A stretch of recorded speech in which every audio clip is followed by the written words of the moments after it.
façam o tal do triplo C. Curta, comenta, porque a integração do chat ajuda muito, e compartilhe. Você pode fazer essas 3 coisas que ajudam o algoritmo a aparecer. Mas eu não estou brincando não, pessoal. Dá uma paradinha agora de 1 segundo e clica no joinha, porque às vezes sabe, essa pessoa já está acostumada a ouvir isso. Não, é importante que você faça isso, porque se você não fizer, inclusive atrapalha o vídeo. Parece que o vídeo é menos relevante.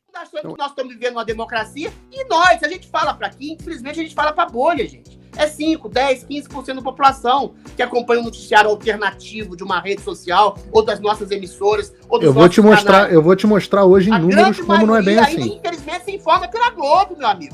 Essa que é a questão. Então, calma, isso é muito importante, porque hoje, uma das pesquisas que eu vou trazer aqui, e é em primeira mão, exclusividade, uma pesquisa que o IBESP, que é um dos institutos mais sérios que a gente tem de pesquisa, eu conheço os pesquisadores, eu assino embaixo do trabalho deles. O IBESP fez uma pesquisa sobre se o Brasil está no caminho certo ou no caminho errado, e uma das estratificações que eles fazem é de acordo com qual é o veículo por onde as pessoas informam. Então você vai ver a discrepância daqueles que se informam pela internet daqueles que se informam pela grande mídia, e você vai ver como eles têm as visões sobre o caminho do Brasil são totalmente diferentes. Eu só quero fazer um adendo em relação a isso, Adris. Primeiro dizer, bom, eu acabo me relacionando. Não é questão nem de errado, não. Eu quero, na verdade, reforçar a tua perspectiva. Eu quero até reforçar a tua perspectiva, pensando bem aqui.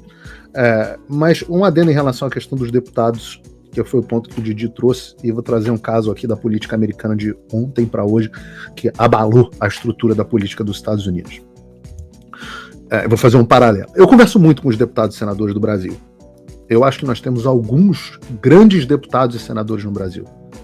Eu sempre digo que, talvez excepcionais, a gente tem aí uma meia dúzia no Senado e umas 2 dúzias na Câmara. Mas nós temos aí em torno de 100 bons deputados e em torno de 20 bons senadores. Eu converso muito com essas pessoas.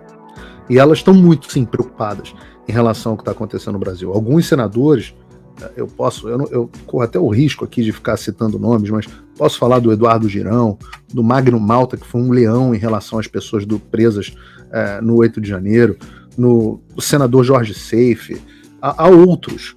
Deixar de citar senadores que tiveram envolvidos e entusiasmados com isso.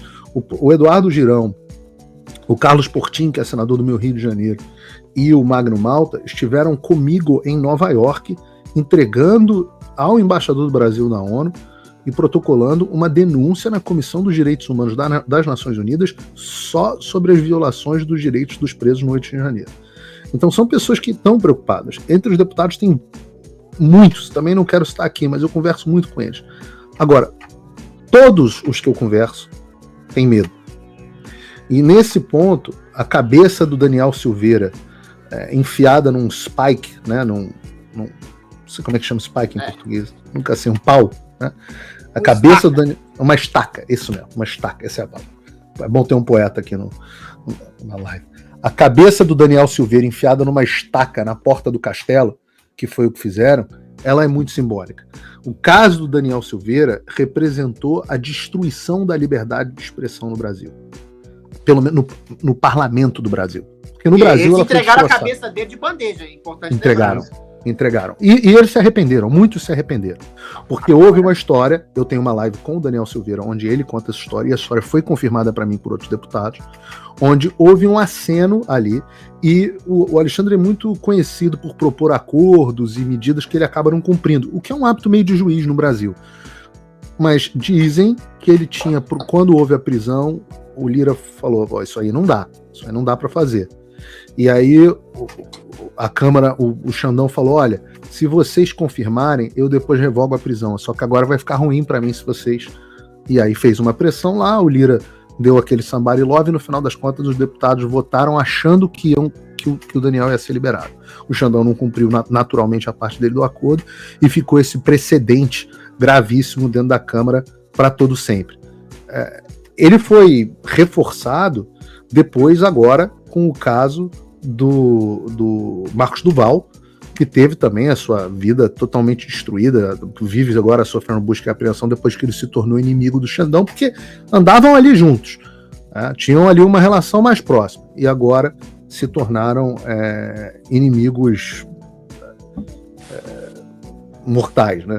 Então, esses foram casos simbólicos. Por isso, os deputados e senadores hoje têm medo. Eles têm medo. Não tem. O clima a sensação que eles têm é de impotência. Porque eles falam assim, cara, todos nós já estamos em inquérito. Eu conversei com não vou dizer o nome, mas conversei com um muito bom nesses dias. E aí falei, cara, quero te entrevistar. Aí ele virou pra mim e falou assim, falo, com o maior prazer, vamos fazer entrevista e tal, e nós somos amigos. Só não vou falar de STF. Aí eu falei assim, porra, como é que você não vai falar de STF? Jovem Pan News. Exato, o que é isso? Aí, pode falar de todas as pautas, menos a principal. Exato. Pô, se for pra isso, o cara liga na Jovem Pan, né? Foi o que eu falei pra ele. Mas aí, no final das contas, ele falou pra mim, Paulo, já abriram 5 inquéritos contra mim. Eu não tenho como resistir a isso. Tudo bem. Você pega uma das pessoas mais vocais, que você pode gostar ou não gostar, Carla Zambelli, tá meio desaparecida, né? Porra, também tem 200 inquéritos. Porra, arrebentaram a coitada do Zambelli. Eu sei, Paulo, mas presta atenção, Paulo. Então, assim, os caras estão muito fragilizados. Tudo bem, eu entendo que existe perseguição, que existe inquéritos, mas existe, por exemplo, uma hegemonia de um entendimento dentro da Câmara, aí você concorda comigo, de que o STF ultrapassou todos os seus limites nessa perseguição a conservadores de direito, não é? E existe uma maioria conservadora de deputados e senadores dentro do Congresso Nacional, pelo menos em princípio. Eu não concordo com isso. Aí já não concordo. Aí eu não concordo com isso. E se eventualmente todos esses deputados e senadores se unirem em uníssono para controlar os abusos do STF... Não somos maioria, Adriles. Adriles, dá 20 contra 60. Não somos maioria, contra 60. Nós não somos maioria. Não faz nada. Mas quem é essa maioria, Adriles? Nós não somos maioria, cara. Você tá viajando, Adriles. Nem no Congresso, nem claro no Senado. Não. Tá bom, não você tá falando que é fisiológico. Não. Peraí. Volto a dizer, eu falei isso no ano passado. Não, o Congresso não é o lugar pra gente achar que vai resolver os problemas. Nós temos em torno de 100 bons deputados e 20 bons senadores. São 513 e 81. Quantos foram eleitos baseados no PL? É outra coisa. O PL tem acho que 90 e pouco, dos quais 20 votam... Isso é outra coisa, amigo. Você ser eleito dizendo que é conservador, você só quer ser eleito. Concordo, na hora que você chega lá, você age completamente diferente. Mas a questão não é o conservadorismo. A questão é um deputado e um senador perceberem que eles hoje não são nada.